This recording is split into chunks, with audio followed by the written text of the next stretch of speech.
Bonjour à tous, je vous retrouve aujourd'hui avec un nouveau test et de nouveau un test de peinture puisqu'aujourd'hui nous allons tester les aquarelles métalliques de Action. Alors ces peintures, vous les avez déjà vues dans mes précédentes vidéos bullet journal mise en place 2021 et janvier puisque je les ai déjà utilisées, mais j'ai tourné cette vidéo avant de faire mon bullet journal, donc pour moi c'était un vrai test. Les peintures se présentent dans des godets en plastique qui ont l'air assez grands mais qui au final ne sont pas très remplis parce que le fond est relevé. Du coup, je me rends pas très bien compte de la quantité vraiment qu'il y a et si elles vont être vite terminées ou pas. Pour le papier que je vais utiliser dans cette vidéo, comme pour le dernier test, c'est du papier à aquarelle que j'ai acheté sur AliExpress. Donc c'est un papier qui n'est pas d'une qualité incroyable mais qui est suffisant pour faire des tests. Je commence par un premier test tout simple d'application sur papier et on se rend compte très vite que la couleur ne se diffuse pas ni dans l'eau ni sur le papier. Comme pour le test des aquarelles précédentes, en fait on n'a pas du tout ce côté aquarelle. On ne peut pas faire des dégradés, etc.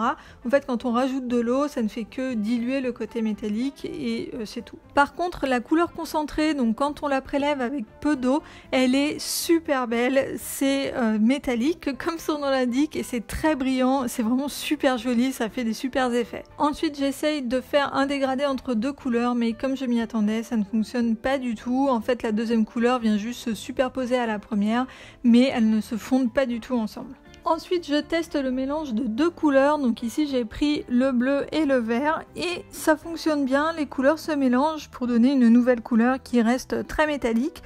Par contre, vu les couleurs qu'il y a dans la palette, je suis quand même pas sûre de faire beaucoup de mélange, éventuellement avec l'argenté et encore.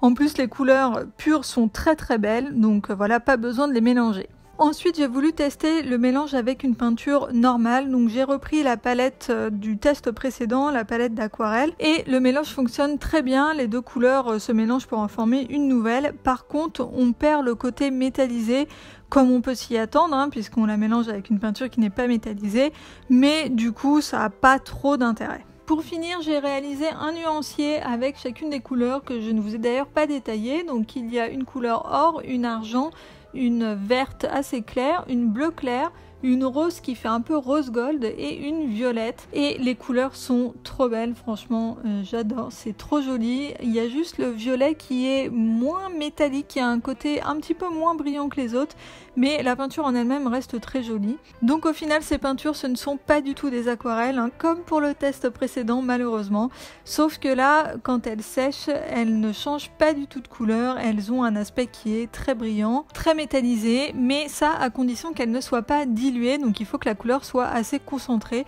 Donc au final c'est juste de la peinture normale, j'ai envie de dire, enfin une peinture qu'on mélange à l'eau pour utiliser tout simplement. Comme je vous disais au début de la vidéo, j'ai utilisé ces peintures dans mon bullet journal, donc pour la mise en place 2021 et pour le mois de janvier, et franchement j'ai adoré les utiliser, je trouve que l'effet est top, ça rend super bien.